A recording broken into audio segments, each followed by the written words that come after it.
The Black and White Network proudly presents Moms Across America, a new program where women can speak their minds openly and freely without fear of reprisals.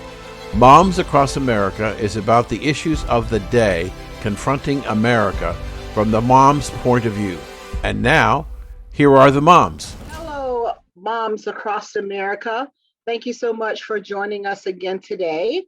We're going to start out our show and we're going to be talking about abortion, as some of you had wanted a little bit more updates about what's going on with the Supreme Court, as well as getting into some more of the details concerning Roe versus Wade. And we have a lot to cover, Kathleen. We sure do. We sure do. I know everybody that it's real close to Christmas. Moms across America, our hearts are with you. And we're praying that everybody is safe and happy for these holidays and that you're getting together and having some beautiful family moments. That's what we want for you. Exactly. But we got to talk about this. And so I just want to tell you guys out there that Vicki's dedicated a large portion of her life on this topic.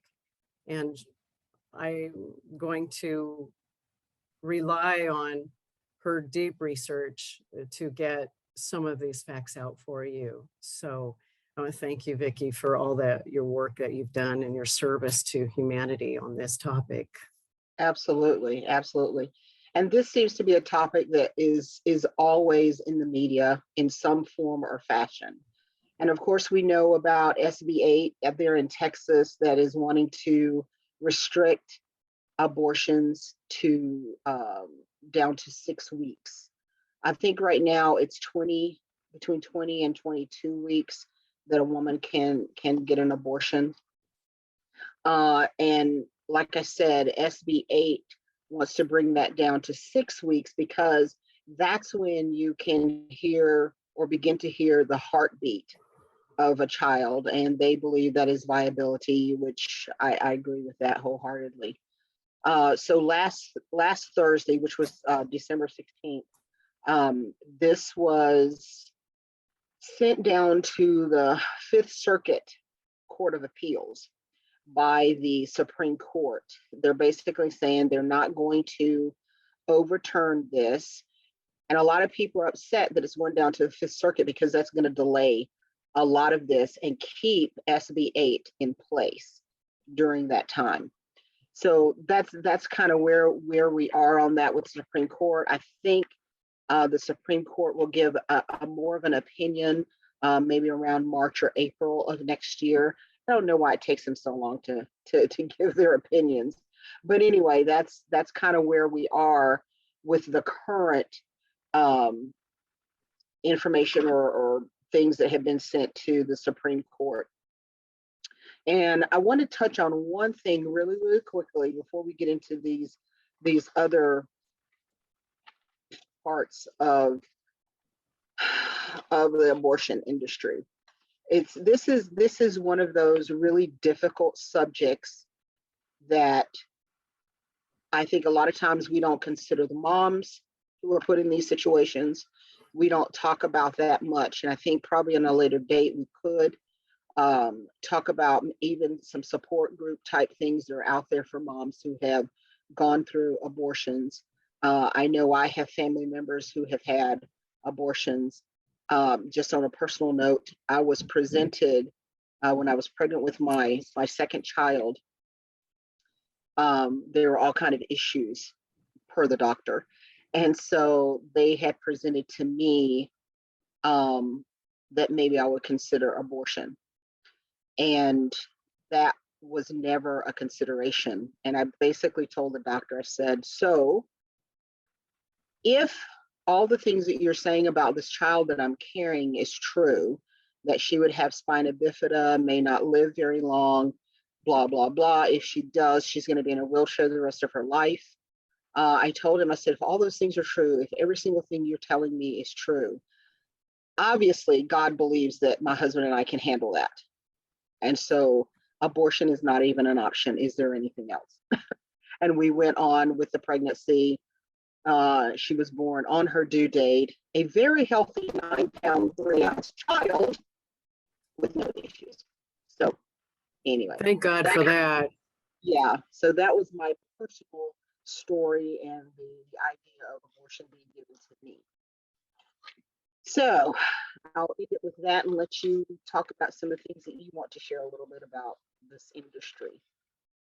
Well, I have a similar story. My mother, they told her that it would be hard to carry me, and they wanted to abort me, basically, because they told her that she couldn't, it would risk her life because of her kidneys. She said no. Thank God, because Yeah, I here you are. certainly have a lot to say. The two of us have a lot to say, huh? Yes, And so I think that that is something that a lot of moms probably face that people don't understand. I have a very good friend who has had 2 abortions. She just decided to put it behind her. Once you make that decision, she said, you just have to put it behind you and move on, because the reality is that you are, going against God's creation, and you are killing one of God's creations, and basically, and there's a lot of implications. She said she never even thought about the fact that she'd had a child, and she never thought about the fact that she was going to take a brother or sister away from, the child she'd had, until later, years later. She says, oh gosh, I woke up one day and I had all these thoughts, and it was very hard, she said. But I think there's a lot of women out there grieving. They're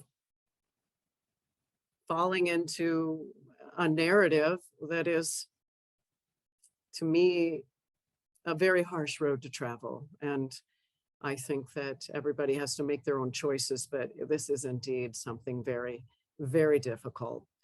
And so with that being said, I do have a critical question, because they're talking about now it's a constitutional right to have an abortion. What do you think about that? Is that right? Is that true? Well, I think we need to go back to, I'm not going to go all the way back to the beginning, but I'm going to go back to where Roe v. Wade came in. Roe v. Wade was a case that was presented to the Supreme Court concerning a woman who was denied an abortion. And one of the things they never talk about is she came back later, many years later, and let everyone know she never did have the abortion.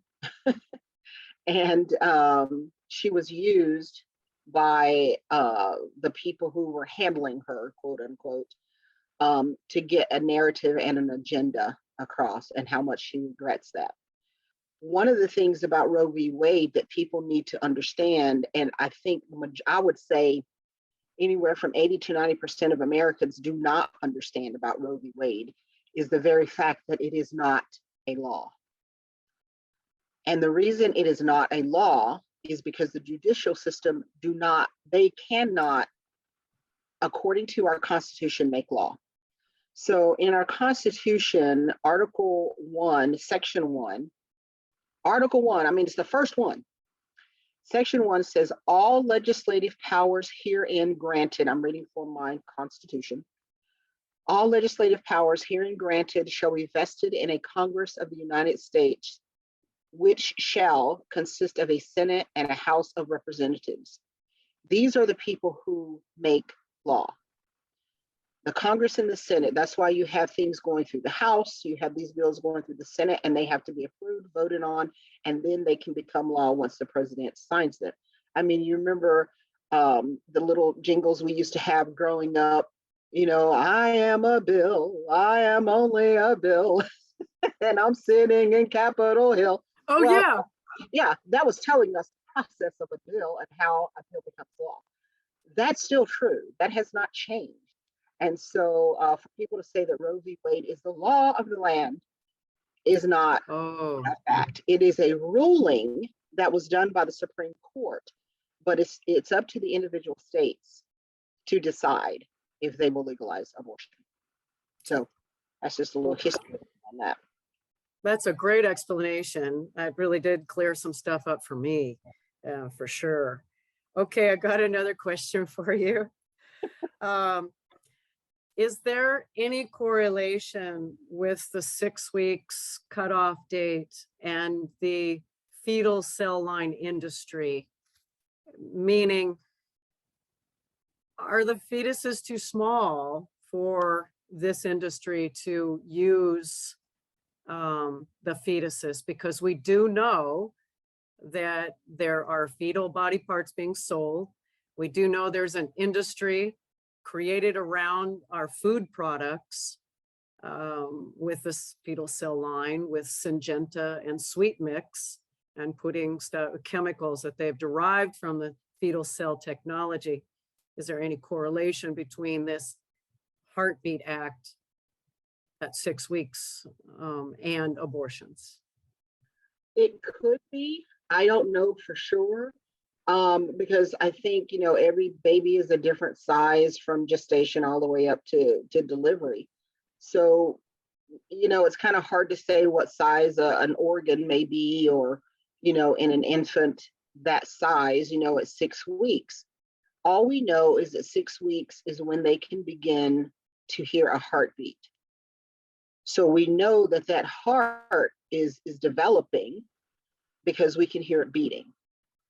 And so one of the things that is troublesome and should be to anyone, whether you're pro-life or pro-abortion, is the fact that why in the world would we think it okay to sell babies' body parts? Exactly. Let's hold that thought. We have to go to a quick break, everyone. Stay tuned. We're going to finish this discussion in just a few minutes. Thank you. The vaccine companies tell us their products will be 95% effective. How do you know if you're in the 95 or the 5% group? Congressman Steve Lynch, who had the 2-shot regimen of a vaccine, just tested positive. You may not know which group you're in, but in either case, you need to have the strongest immune system possible. You need to get CV Acute for short-term protection and CV Defense for long-term support for a healthy immune system. Take charge of your health care. Go to empoweryourself.info to order these important supplements. Welcome back, folks, to Moms Across America. We're here with Vicki Tompkins. I'm Kathleen Fitzgerald. Merry Christmas and happy holidays. Before we went on break, we were talking about the fetal cell line industry. I had asked Vicki a question about the 6 weeks cutoff in the Heartbeat Act, the SB 8. And I personally think it's a very dark industry. And I don't understand why they want to use fetal body parts. We do know that they are doing it. And that's a whole nother show. Absolutely. So, Vicki, to close this little topic up, do you have anything else to add? It is an industry that is making a lot of money at the demise of a child and at the very emotional, I think a lot of women who have had abortions have gone into depressions that many have no idea how to get out of. So I think it's not just at the demise of a child, but it's also the mental health of women when it comes to abortion. And that's something that I think we need to talk about at a later time, Kathleen, because I think it's important that women know that they can get help after having an abortion. As you're talking, what concerns me is that I think they've really targeted on the Black communities, it seems like. Can you touch a little bit on that for us? Well, like I had said before, Margaret Sanger is the founder of Planned Parenthood. She is the one who started the American Birth Control League, which was the first name that Planned Parenthood had. It kind of evolved into being titled Planned Parenthood, but its first name was the American Birth Control League. And that was founded by Margaret Sanger. She was on a Mike Wallace interview back in 1957. That's a long time ago. And in that, you could tell, and you can research this, folks, moms, you can research this and go and see this interview between Margaret Sanger and Mike Wallace. And just some of the things that she has said over the years about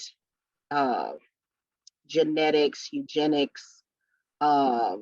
She had this idea that of creating a perfect race, almost Naziist, of having the perfect race, and anyone that she deemed weak, whether it's a person who had some kind of disability, or a Black person or a Jewish person who she deemed unfit, she didn't think they had a right to children. She even started what they call the Negro Project in the Black community. And some people would try to say that that was to help the Black community, when in actuality it was destroy them, because in her heart and mind and in her words, she believed that Black people were weeds. She believed that Jewish people were weeds. She believed that people with any type of mental disorders or physical ailments were disease or weeds. And so one of the things the people in New York City, the Planned Parenthood there, is trying to get away from Margaret Sanger because of her history. So they don't want to engage in conversation about their founder. But the one thing they cannot get away from, Planned Parenthood's founder is Margaret Sanger, period. You can't get out of that one. And let me just give you a couple of quotes. When New York decided that they were going to distance themselves from Margaret Sanger, the Susan B. Anthony list, this is a quote from them. She said, "The next step for Planned Parenthood is recognizing that Margaret Sanger's racist legacy continues today, as abortion continues to disproportionately impact minority communities, especially the Black community," end quote. So that's from the Susan B. Anthony list when New York came out saying that they're distancing themselves from Margaret Sanger. It's difficult to distance yourself from a foundation. That's like saying, I'm no longer going to have floors in my house and I'm going to walk around without floors in my house. That's your foundation. You can't get away from that and still have a good structure. And so I get it. I understand why Planned Parenthood would want to get away from that. But the bottom line is Margaret Sanger is the founder. And she's the one that started this whole eugenics and getting rid of who she deemed less fit to have children. That's terrible. Yeah. I mean, that's the opposite of what Jesus did when he was down here on the earth. So also, we do know that from some research that our vice president is pretty big on Planned Parenthood, and Bill Gates has the Gavi, and his overreach in this, I'm going to call it the abortion industry. I mean, I don't know. It seems appropriate. I just don't understand how they can actually think that any of this is appropriate, and that the call of depopulation, there's too many people, is justifiable in these heinous acts against crimes against humanity. So they've got an abortion pill. I looked it up, and you can just get this to come to your home free of charge, looks like. And they're saying that there's two types of abortions. There's the abortion pill, and it's all safe and legal. and they promote it here in the United States. And from what I understand, that these laws are not applicable to all of the countries in the world, that we have some very loose abortion laws here that make it available, and that you can have an abortion pill up to 11 weeks. And then after that, it goes into, you have the option of doing a clinical abortion, which is going in and having the baby removed. And so they're very creative. They're trying to make it very easily and acceptable to the populations. Is this just about eugenics, or do you think there's another angle? Because when you talk about Margaret Sanger, she sounds kind of a bit like what was going on in Germany, in Nazi Germany, and probably the USSR, and it just seems like people are taken for a ride. They just don't know the truth about abortion. Yeah, and that's true. And I don't know if you are familiar with those agencies where people can go and they, like crisis pregnancy centers, where they can go and get a test to see if they are pregnant. One of the things that they do there that you're not going to find in at Planned Parenthood is they give an opportunity for a woman to hear the heartbeat of their child. And 99% of those women who hear that heartbeat, they decide they're not going to have an abortion. And it's the first time that they have been told or have found information on the fact that this being that they're carrying is alive. And that is kind of against the rules at Planned Parenthood. You don't get to get an ultrasound or anything like that prior to having an abortion. So I think it's interesting that we want to hide or cover up facts so that women can make wise decisions or better decisions for themselves. With Planned Parenthood, we put everything under women's health. And I'm sorry, that just shouldn't be. Abortion should not be under a woman's health, because there's so many risks in having an abortion. I have a cousin who has never been able to have a child. I was going to ask you that because I've read and heard about the fact that it can make it difficult for women to get pregnant after they've had abortion. I think it's pretty rough. I mean, and let me say this, that we are not here to judge you in any way, and our hearts are so open, and we love and care about all of you out there. But we're just talking about a very difficult subject, and we don't want to make anyone feel bad if they've had an abortion. We want to let you know that we are in no way judging you, I guess is what I want to say. So looks like we've got just a couple minutes. Time goes by so fast. Yeah.